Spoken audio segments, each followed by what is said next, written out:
Welcome to Chronicles of Old Singapore. This is Dr Loh KS, and I speak to people about their memories of Singapore before it became a global city. One of the places that's changed a lot in the last 20, 30 years is, of course, Chinatown. And we've done a number of episodes on Chinatown before.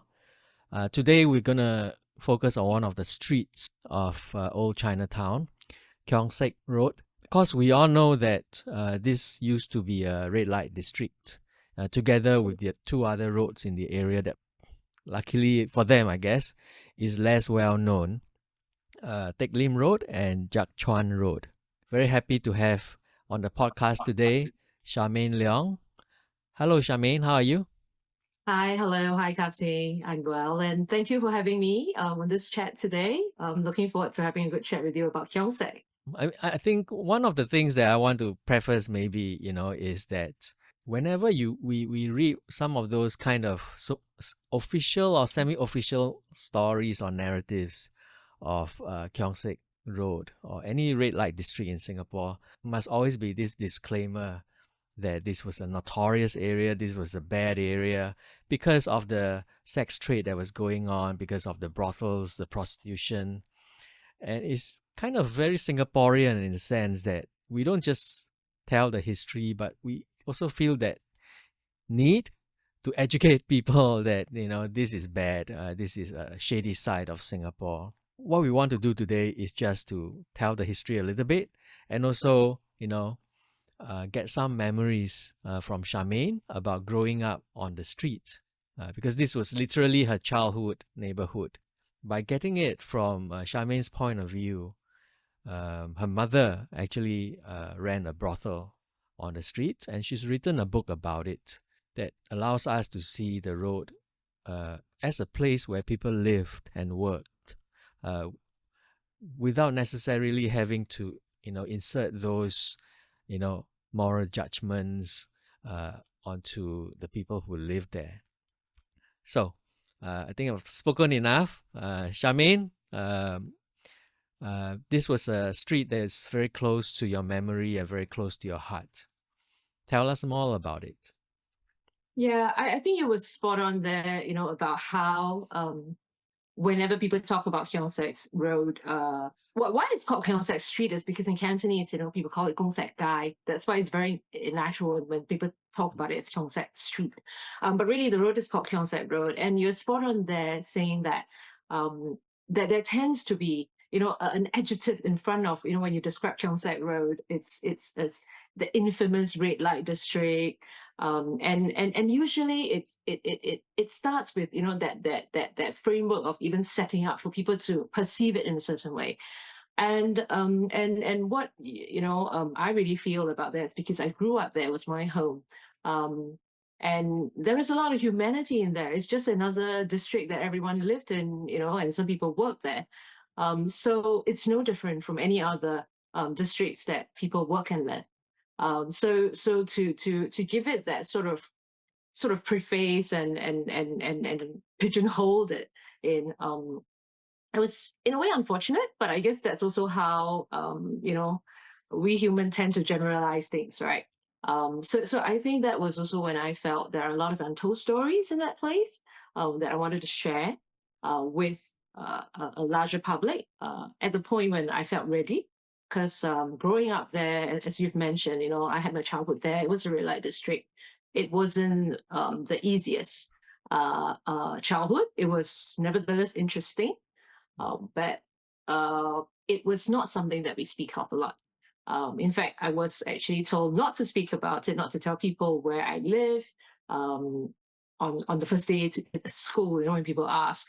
And so that's why I mentioned about how it was only at a time when I felt I'm ready to talk about it in a more public way that I chose to write the book, as you've mentioned. Yeah. Fantastic. I always get a bit confused, right? So there are two addresses on the street, right? There was 15 and then there was 17A. Which one was the home and which one was the brothel? Right. So 15A Keong Saik Road is the home where I live with my nanny, who was tasked to take care of me while my mother operated a brothel at 17A Keong Saik Road. Mm. So the title of the book is 17A Keong Saik Road because really it is about the whole place, about what how that 17A Keong Saik Road became really the core part of my growing up. Yeah, Yeah, I'm going to put a link to the book. It's published by, was it Ethos or Page Setters? ethos. Ethos, right? Below. And, the listener can get a copy if they want. So these two shop houses were side by side, Yes. right? There was no 16. No, so it's the odd numbers on one side of the road and the Mm. even numbers on the other side of the road. So these two houses, 15 and 17, these two addresses are really pretty much mirror image of each other. The interior, in terms of the layout, would be the same. And as a result, long, shop houses with long, that are quite long, right, in terms of their layout. They would have a front of the house where the windows actually look out to Keong Saik Road and Jiak Chuan Road. And then there is a sort of a longish corridor before you enter to the back part of the house where the kitchen is. And so at the kitchen is where the two houses can look at each other. Mm. And that's also one of the reasons why my mother picked that as a spot for me to live in, because my nanny could then look after me, but at the same time, if my mom wants to sort of have a glimpse of me, she can bring me to the kitchen, and that's how we communicated quite a bit while we're not in the same houses. So you kind of speak across the what do you Yes, call because that? it's a bit like an air well, sort of Yeah, like, yeah, a space that's not covered, and the two kitchens are facing each other with a sort of a large, zinc rooftop air well in between the two houses. right. I mean, you wrote in the book that uh, you were growing up there, and even in your school days, you didn't really know what was going on in the other house. So there were windows, and you could look across, right? The Yes, kind but of that's the kitchen airwell. of the house. You can only see the kitchen, right? Yes, You can't see the rest of the shop house. you can. Okay. Could you hear anything? No. Well, people talking in the kitchen, yes. Right. Okay. So there are some days, some evenings actually. I have experienced evenings where I actually hear loud voices, and sometimes I see the odd times where I see a couple of men sitting in the kitchen. mm, Um, yeah, and I mean, in retrospect, now I would imagine that it was a busy night, and they might be waiting, and so they are sitting somewhere, at the edge of the kitchen. Yeah. right, right. Let me kind of situate this better. So this was when? What years were this when you were growing up there? I was growing up from the point I was born, till so in the early 1970s, Hmm. till about 1985. That's when I moved out. That's when the family moved out, huh? Yeah, sorry, Uh, 83. Apologies. 83. Okay. So did the 17A have the kind of red lantern around over it? Not so much red lantern, but Right. when I was growing up, what I saw was a light box with red letters, red numbering. So the 17A would be in red against a white, light box, right? That lights up. And that's really what differentiates the brothels with the residences, because like 15, which is next door, Mm. the entrance of 15 when you walk into it does not have a box, a light box. Okay, so the customers would not like mistakenly go to the wrong place, right? No, they're not Mm. supposed to, but Mm. as a child, I mean, we have actually sometimes experienced once or twice people walking up and knocking on the door, and we will tell them that it's a private residence. Mm. And this was one of the many brothels along the street. 17A, yes. How many do you think there were along the whole I street? think at its peak, there must have been, I mean, that's more than over 100 um, on the streets, because it's all three streets, right? So the Keong Saik Road, as well as Jiak Chuan Road and Teck Lim Road, they all had brothels. But Keong Saik, being the longest, had the most. And one of the ways, actually, I only found out that later, was that during those times in the 1970s, late 70s and 80s, there weren't very many places with air conditioners. And actually, if you look across, if you see the air, in Keong Saik Road, if you see air conditioners, you can pretty much be sure that that's one of the brothels. So your house didn't have air But conditioning, right? yeah, but my Uh, mother's okay. brothel at 17 has air conditioning. How did you ever feel about that? Feel about The lack of air conditioning but in the one app, house well, and but the other one? actually, I think when you never had something, you won't know what you like. Right. And I do remember that during those years, maybe Singapore's not quite as warm as it is now.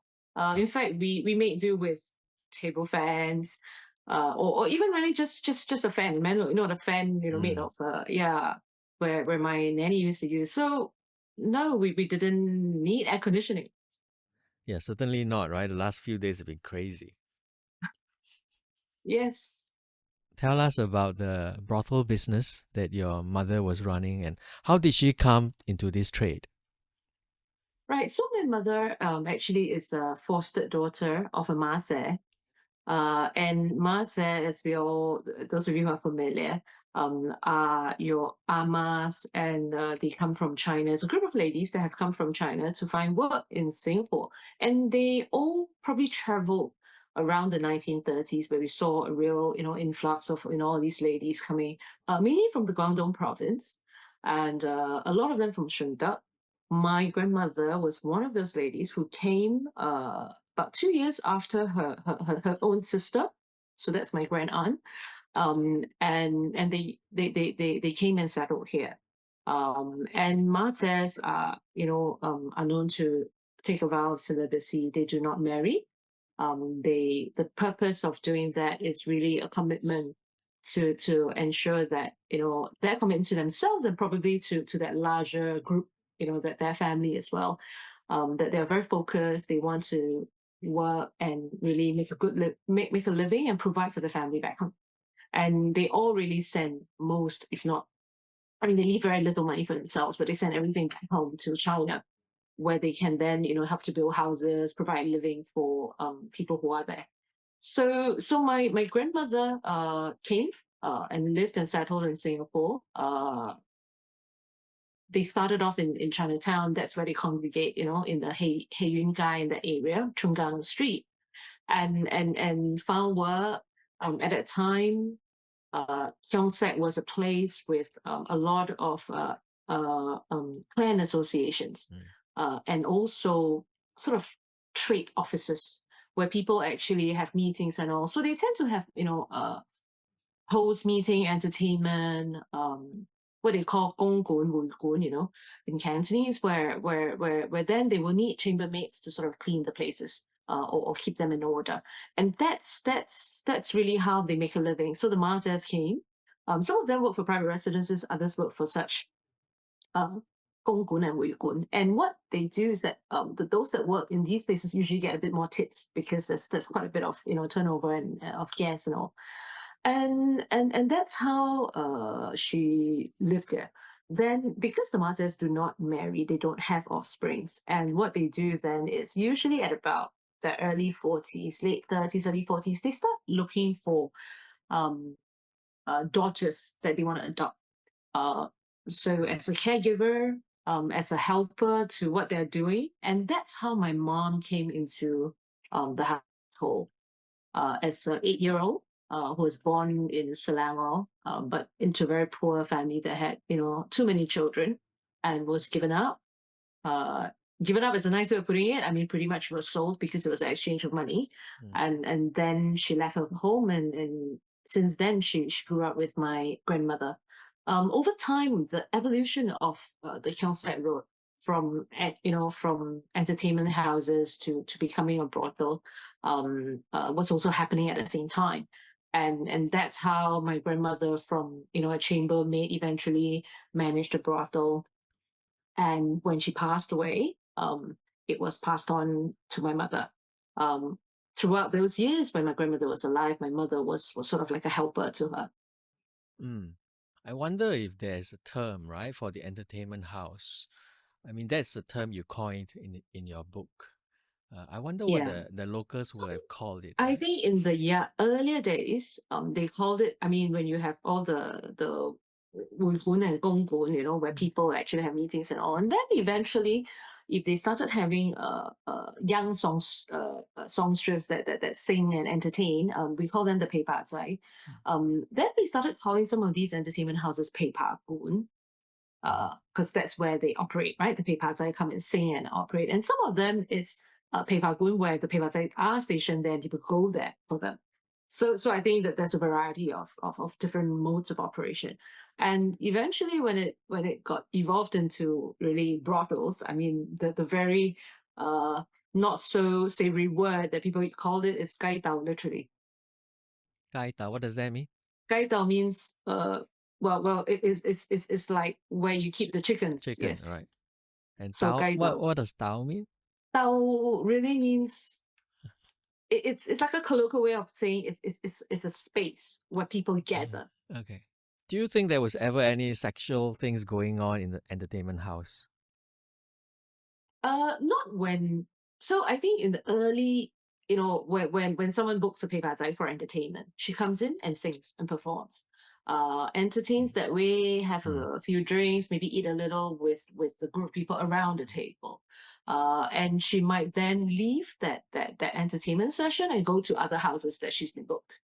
Uh, Whether she comes back or not depends on the arrangement. And actually, these entertainment houses would have rooms, and not all 陪跑仔 actually sell their bodies. Some do, some don't. Some only entertain regular customers.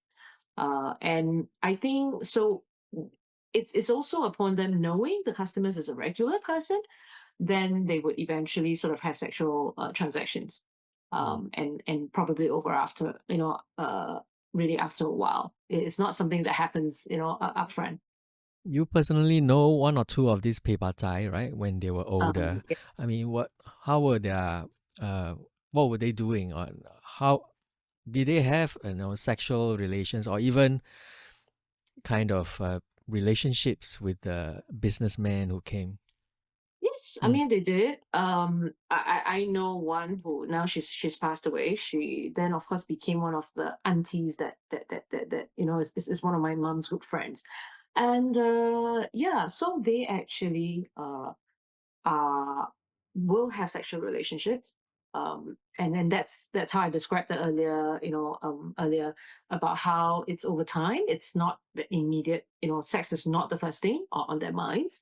When people um, uh, sort of book a paper, um, and over time they might even become mistresses of Mm. these their businessman clientele, and then they sort of retire from being a paper. Yeah, I mean, I find it hard to believe if the men are just going there to listen to music, right?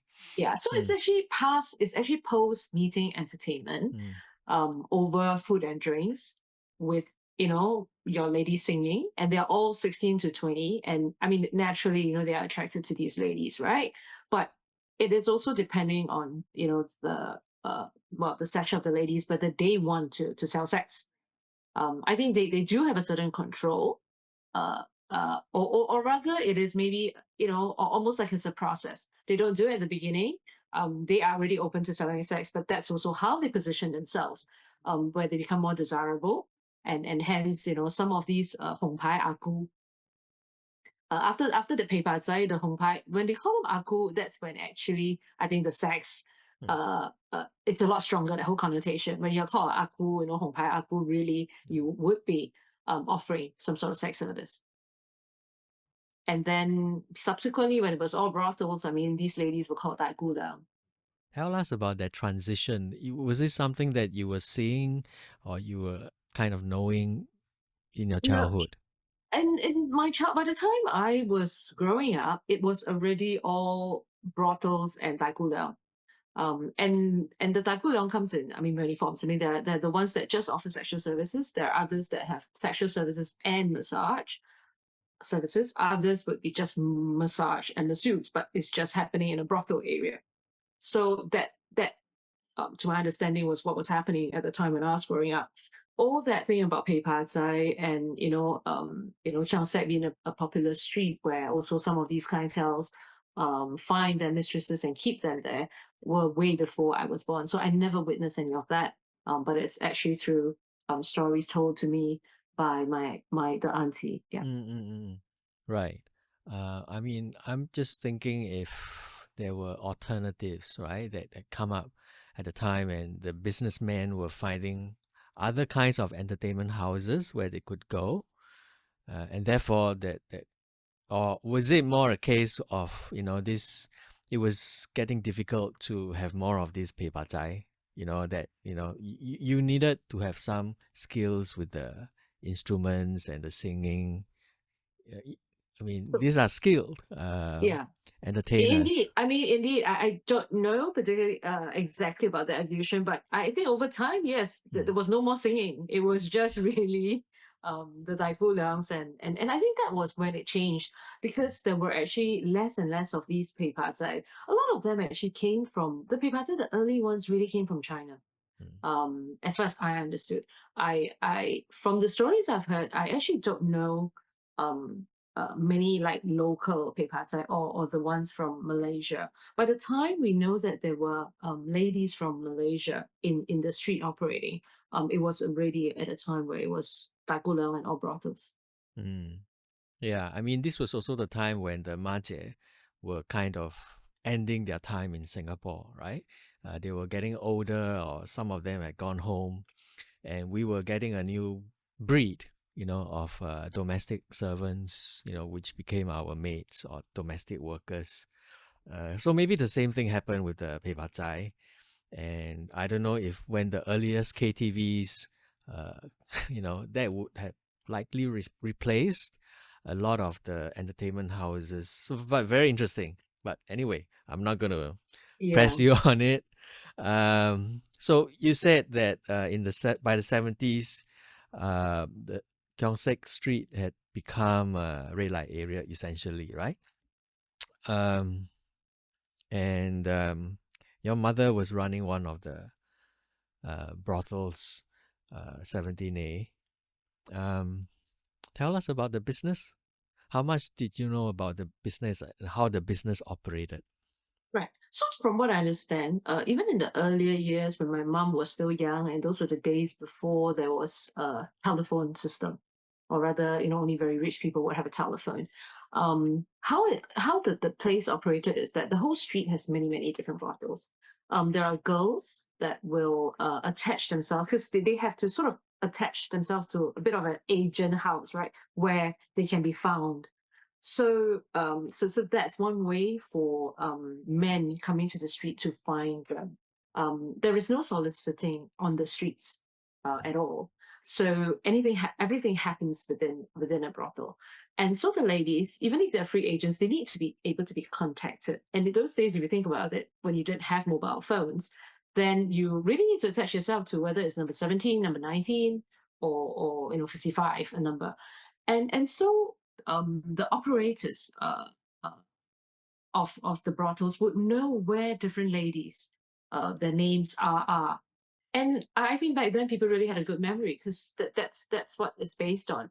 And I remember my mom telling me, um, I mean, she has a great memory. She can remember phone numbers, right? Every house, later on when they had phone, then they would be calling them. But when in the earlier years, where she was really a helper, she was like a runner. So if someone comes to 17, the brothel that my grandmother was operating, and asks for Miss ABC, from and wants to use the brothel in 17, but she's not attached there, then my mother would be a bit like a runner, go to the house and book the lady. If she's there, great, we can get her immediately. If not, then you're put on a waiting list if she happens to be somewhere else in another brothel.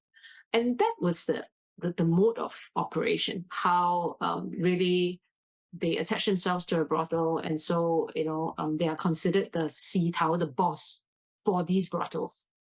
uh they call the ladies sea towel because without all this sea towel there's no business. So the operator herself is not the sea towel really. It's just an operator.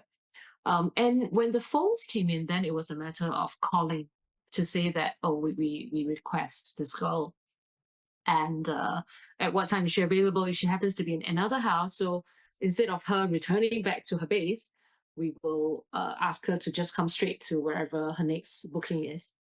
So that's my understanding of how it's run.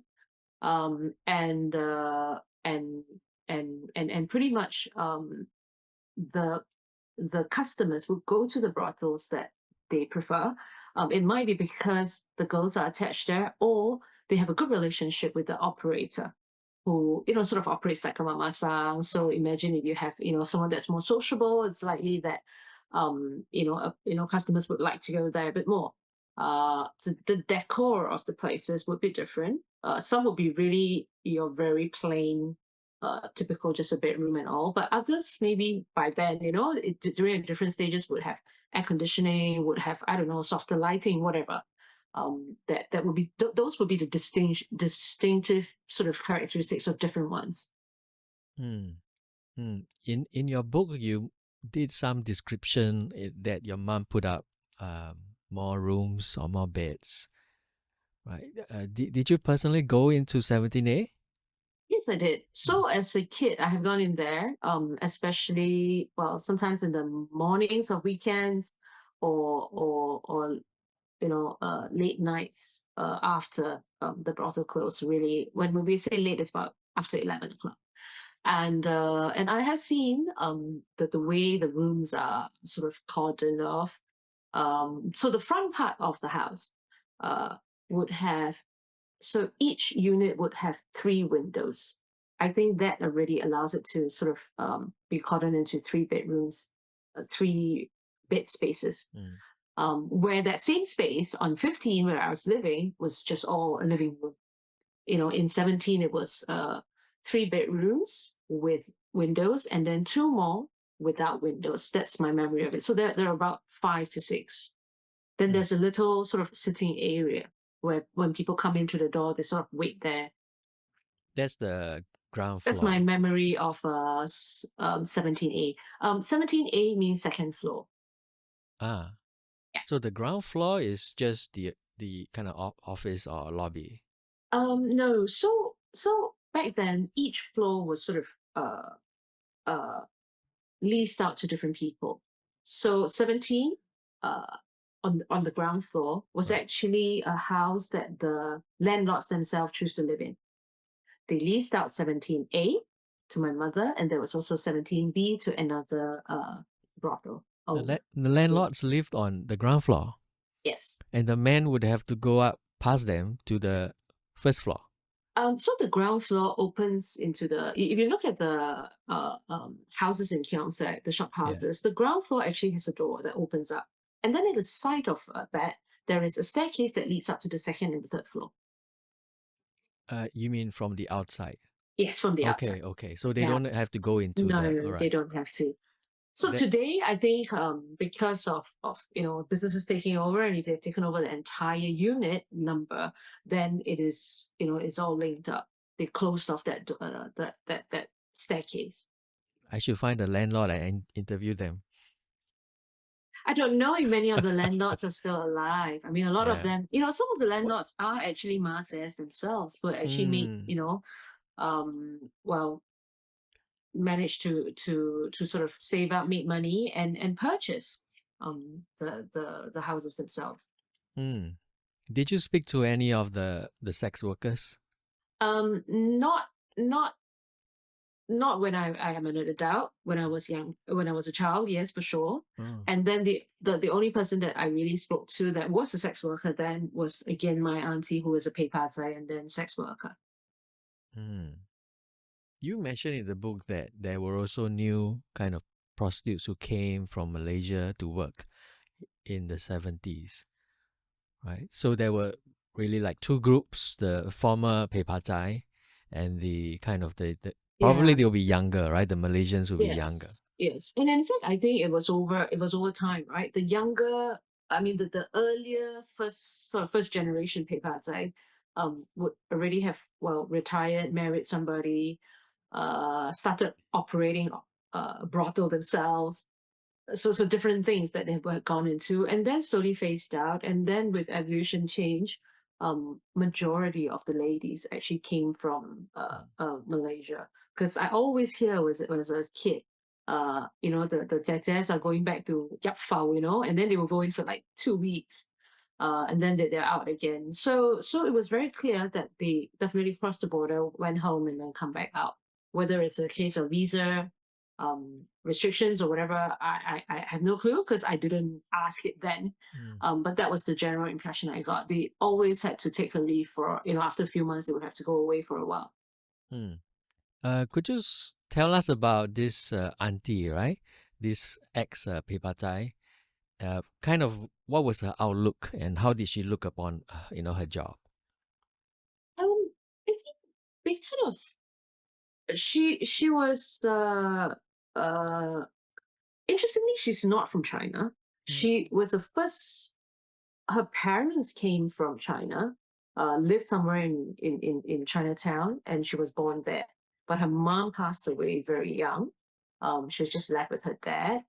And at about 16, as a girl, she was not very well educated. There weren't many jobs. So she started becoming a pepazai.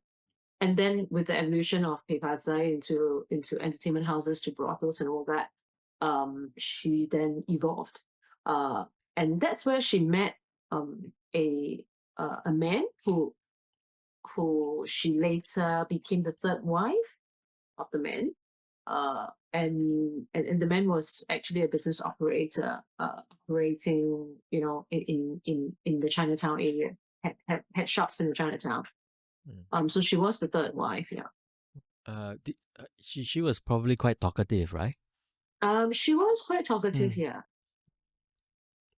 Yeah, she was talkative, so that's why she told me quite a lot about what happened. I mean, mm, she was a lot more willing. I mean, she was a lot more open about talking about, the trade, compared to my mom, which I've actually shared that, felt a very strong sense of shame. yeah. Yeah. And this auntie of mine was also, she, I think the way she felt about life was that, if life is dealt her the set of cards, she had not not much means to do anything else. Then she's going to make the best out of it. And I think through that she found her husband, the man that she wanted to be with, and she was, not truly, I think she was in love with him, to settle, to not be the first wife. And those days were very common that men had more than one, wife. Yeah. So that's quite interesting, right? That your mom felt a sense of shame and would not really talk about it, even to her daughter, whereas this auntie was uh, kind of more. She had come to terms with what she was doing and her place in in the society, in the economy. Yeah, I don't know. I mean, it is my own interpretation. I Mm, think it's also got to do with, um how, well, first it's personality, right? But my auntie was also, she probably, when she was growing up, I don't know if she had choices, but she was there being conscious about it. To a certain extent, my mother, um was just adopted and landed up in this space mm, and brought up. So in that sense, maybe, that actually also affected that whole feeling of, um, I didn't have a choice. I'm put in this place and I'm doing this. My mom loved her mother a lot, who was one of the mates that treated her well. I mean, there are also other mates that really were taking advantage of younger girls and their daughters, but my grandmother wasn't one of those. So to that extent, I think my mother was also fortunate to have a mother that really loved her, but just didn't have the means to send her to school and needed her help, in the brothel. And that was all she could give. That was her legacy. mm. Can I ask you about your family? Like, could you tell us who were in your family? So my family is very much, well, when it's just me, my mom, and my dad, Mm, who was living in Hong Kong.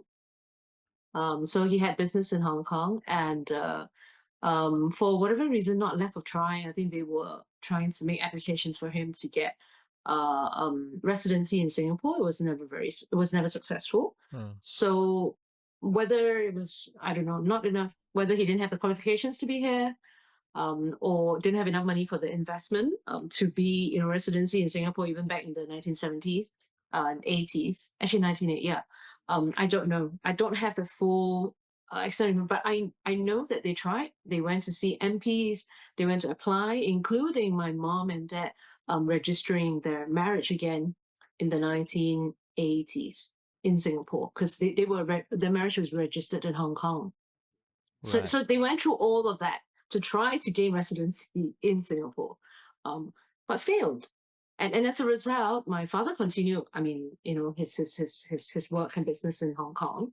And what we do is that we will always go to Hong Kong whenever I have school holidays, or whenever my father can take time to come to Singapore. Hence, I didn't get to see my father very much, except probably once a year. Yeah, and even after registering the marriage in Singapore, he couldn't come. Yeah, Huh. that part is a bit fuzzy, right? So Yeah. when they re-registered the marriage in Singapore, it was probably 19 1980s, mid 80s. But unfortunately, my father also passed away very young. He passed away in 1990. So Mm. so then we didn't continue. And so I don't know what they went through, but it was just unsuccessful. And I remember, because I know the registry. Uh, um, I was there with them actually, because we made a joke out of how the daughter is so old and now they're registering the marriage and all. And we even went to Sentosa that day to sort of celebrate that marriage.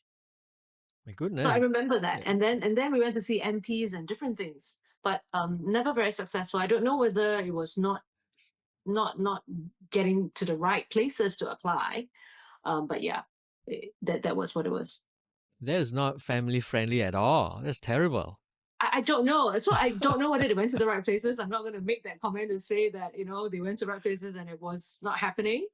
I think there was also an element that I know for a fact that my father really preferred living in Hong Kong, Uh-huh. as in general, because he was so Right. used to the life there.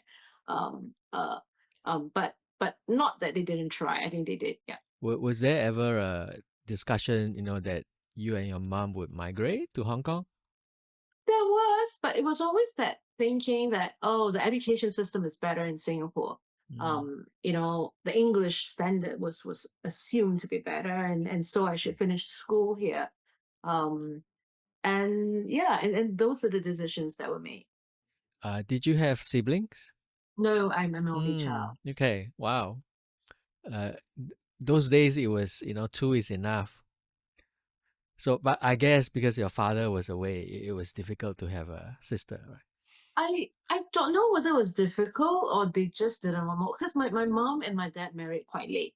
My Mm. mom already in her mid 30s. My dad was a good 9 years older than my mom. Mm. So at that stage, I think it was really, well, good. We have a family, we have a child, and let's move on from here. And it was not unusual, because amongst all the Ma's there, the whole community, a lot of them only had one adopted daughter. So Mhm. it's not like out of the norm to just have one child in Okay. that community. Yeah. Okay. The government would have been very pleased. Not sure about that, but then yeah. Oh yeah, But it was definitely in actually those asking years. us to have two, right? So two's enough. So this is one, yeah. Yeah, they'll be very happy because they regret it. How successful was the brothel business, your mother's business? I don't think it was very successful. From what Mm. I hear, um, they didn't have, the most happening girls, because I was particularly told, I was told that, or rather, I actually, from the conversation, from the way they talk, I got the impression that number 19 had a lot of girls. Number 8 that we can see, because what my mom and I do is that every evening when we could, at about 6 or 7, we will go downstairs and sit at the Chinese temple, what we call tao leung, which means, well, sort of, chilling and watching the world go by, and we would sit there, just to spend time together. Because we really don't get to spend much time together. As a child, I would always call mommy, okay, see lot lao ha. When are we going downstairs, and can we just sit there. And whenever we sit there, our view is of number 8 Keong Saik Road. You asked about the even number, so that's on the other side of the road. And that's where I always see it's always full of activity. Number 8, a lot of young, ladies. What I always remember a very pretty Zeze, that was, probably one of the most famous or most popular girls there. My mom's was really a bit more, people know her, knew my grandmother and knew her. It wasn't one of the prettier, more stylish ones as well. So I didn't get the impression it was very um successful, but Mm. I think it was nevertheless a place that generated income. Mm. Was the success, due to the girls as you were talking about, or was it due also to the operator, the skills I of think the a lot operator? to the Mm. operator, so that the men would always go to that particular brothel, and then there'll be more business, right? The girls will also be sort of booked and reserved from those brothels. Mm. Was this temple just beside the brothel? The temple is 13 Keong Saik Road, so it's actually next to where I was living, 15. So two houses away. Yeah. Yeah. Was it the only temple along the street? Chinese temple, yes, but Right. in the beginning of the street, there's another Indian temple. Mm. Who would go to the Chinese temple? The residents? The residents, I think a lot of the mazes, Mm. because it's actually dedicated to Goddess of Mercy, and a lot of mazes will pray to the Goddess of Mercy, for for blessings. That's also where a lot of the vows of the celibacy vow was taken. It was that place. Mm. I always find it interesting, right? The red light areas often have temples around them. I don't know, really. Mm. Is Mm. that true? Mm. For the other red light districts as well in Singapore? I think so. Right. Some of Okay. them, at least, like Geylang, for example. But I thought maybe it's not a function of it being a red light area and have a temple, but it's just that it's a function of the community living there, and there are a lot of Chinese. And indeed, then of course, when these places become brothels, then a lot of the Chinese are superstitious. They believe in praying for blessings, for their prosperous business. Because, like I said, when we sit there and watch number 8 every day, every evening, we will see the operator and some of the girls will come out and burn incense, and it's really to have better business. Quite sure you're right, and of course the other thing is that these temples have not been relocated lah. They have been Yes, the allowed to temples have not remain been there. relocated. Yeah. Yes. Tell us about, how your mother was able to do her business and keep it from you. Did you ever suspect? I don't think my mother was Mm. No. deliberately keeping it from me, but she just didn't talk about it, right? Mm. And there was this assumption that just kids just don't know and they don't need to know. Mm. Um, and I think when I was young, I mean, she just was like, "I'm busy, I'm at work," and she doesn't describe what the work is. I didn't quite ask. For me, work. I mean, I think I was more concerned about play myself, so I didn't really care what work was. But I just knew that it kept my mom away. And the work, from whatever I could observe as a child, was the work involved a lot of pretty girls. Sort of. I see them sometimes. They might walk into the kitchen. I see a lot of them on the streets walking around. But to me, as a child, without knowing that well, about sex, about brothels. I just see a lot of pretty girls walking up and down, and then yeah, I see men walk in and out of houses, but it was not like it was such a flow of men that that got me curious. Or maybe I was too young to really notice. It was just people walking in the streets. Mm. When yeah, so my mom never really talked about it. I never asked, but as I grew older, when I actually saw things around me, and then started sort of asking one or two questions like, uh, uh, why are the houses different? Why are there boxes and all, light boxes and all? I didn't really get a lot of answers, but it's like, yeah, we're all just working. And then the fact that I can't go to the houses when I got older. On the eve of my going to primary school, so about seven, that was the first time my mom actually addressed it and said, when you go to school tomorrow, if people do ask where you live, uh, just say Chinatown. Don't say the street. I mean, by then I already know the name of the street I was living on. I said, don't say Keong Saik Street. Mm. And then I went, why? And she's like, yeah, this is the larger area, it's Chinatown. And there's nothing, good about talking about this area, so just don't.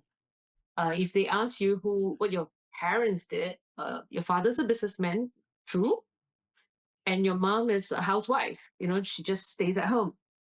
And I'm like, okay, that's quite typical, to when people ask you, back then when you filled in anything, right? The occupation of your father Mhm. and mother actually is quite common to housewife, for mother.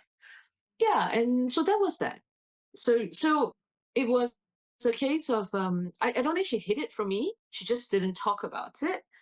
And we've never really had a conversation about it. It was like it was an assumption that I'll find out somehow, and I of course I did eventually. And actually, my mom has never sat me down and told me about the business or told me about what's going on there. As I got older, maybe by the time I was a teenager, I started seeing men standing downstairs, just right outside the door, our entrance to 15 and 17. And the reason why they stand there is because it is actually quite a strategic location in the Keong Saik area. That Mm. space, if you stand there, you can actually see the girls when they're walking around. And that's when I realized, wow, there are men watching these girls. And then honestly, I don't even remember how I found out that it was a brothel and there were more things, because it was just adults starting to, or rather, the conversations become a lot clearer. When I hear adults talk, suddenly everything clicked. And I then knew that, well, it's a man and a woman. And by then I also knew about the bees and the birds and everything, right? And that was when I realized that, oh, okay, this is a red light district, and my mom is actually running that. No wonder she was busy all the time. So it was almost like, a backward kind of thing in retrospect, that I saw all of that as I was a teenager. How old would you be at the time? About 10, Okay, 10-ish. that's quite young still, right? Yes. Mm. Because I was a bit more conscious of the men sort of like, standing downstairs the house. And And you, and and honestly, I think, the whole community talks about it like it's an everyday thing. And suddenly all the conversations that, people are talking about start to click. right? They just make references to that girl, this girl, and they use the word gai dao and all. I mean, I heard that word even before my mom introduced to me. In fact, my mom never introduced it. I mean, she would never say "ngo hoi gai dao," That's not what she would say. But it's just hearing other people talk, and the whole community doesn't really, yeah, sort of hide it. So was it like when you realized that a light went off in your head? Yeah, sort Mm. of. I'm not sure whether it was like, really big, but it was slowly, bit by bit, it just got clearer. It Mm. wasn't like from darkness to light, it was bit by bit, it got clearer, less fuzzy. And how did you feel? Uh, I think I felt, actually not, it's very hard to describe that feeling, Mm. because there are on many levels. Uh, I think in general, as a child growing up, I felt my mom is not there. Why? And finally, when I knew that I Mm. know, oh, okay, this is why. But still, it doesn't change the fact that I didn't have a lot of my mom, and my dad was away. Um, and so I just felt a bit rocked off a normal childhood, even as a child, Mm. because I can then compare when I'm in school. I would then see other people with parents who want to take them to school, and then after that, take them for lunch or something. Whereas I didn't have that. Of course, I had my nanny, but I just didn't have what I perceive and saw as normal. Yeah. Yeah, Um. and I think that then kind of made me feel a bit. I mean, neglected. I've always felt that. It didn't help that. I mean, I wrote in my book that my nanny was alcoholic, so she uh, was drunk a lot of the times. So while I had an adult there, I didn't have a very attentive adult. Uh, and so that whole feeling, whole sense of neglect was very present. Mm. You know, of But as course, a child, yeah. you don't know that's neglect. You just know that there's no one around, or rather that Mm, there is no one giving you attention. yeah. I mean, one of the great things about the book, you know, when I read it was, you know, the way that you took the reader into the child's mind and the child's feelings, and the frustration, the unhappiness, right, with the childhood is actually one of the running themes in the book, you know. And now I'm just asking you questions and you're just replying almost matter of factly, but actually the book is actually very emotional about those things. And It mm, is, and even as when I wrote it, mm, it was also, but I think writing it helped me to process. So mm, today I can be very matter of fact about it. But what was tough, I think the toughest was when I think I was in school, mm-hmm, in secondary school, not so much primary school. In secondary school, when all of these things, well, I think the angst of being a teenager, yeah, plus really understanding a bit more about all these trade-offs that my family had that had implications on me. And then because I had this thing, and by then I knew shame, right? A lot more as a mm, teenager. I mm, didn't want to talk about it. So that kind of inhibited um, my social sort of personality. Me getting out there and talking to people, and I probably had a lot of difficulty relating to people. There was a huge, inferiority complex that had formed in me that I didn't even realize because it was just all in me, right? Like yeah, you said, even if I had that the two voices in my head, the happy child and the sort of neglected child, constant struggles of that kind of dialogue within myself, and that was quite, I think that was very difficult for a teenager growing up. yeah. I mean, the teenager's just terrible, right? Yeah, For as it is, I all of think us. teenage growing up is terrible. Yeah, yeah. But plus all that complexity, I felt very isolated.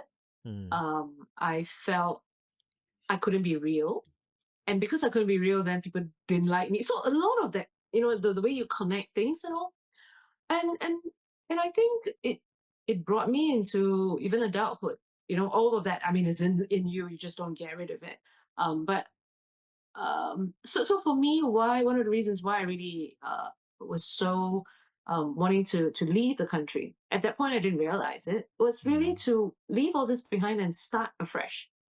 And that's why I went away to Hong Kong for so many years.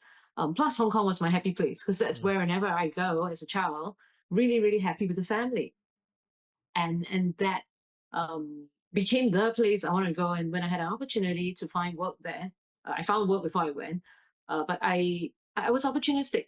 The moment I heard of someone looking for some opportunity in Hong Kong, I went for it, and then I stayed for a good 15 years before I came back. mm, And I think that was when I sort of felt as if I had a whole new canvas, a blank canvas to restart.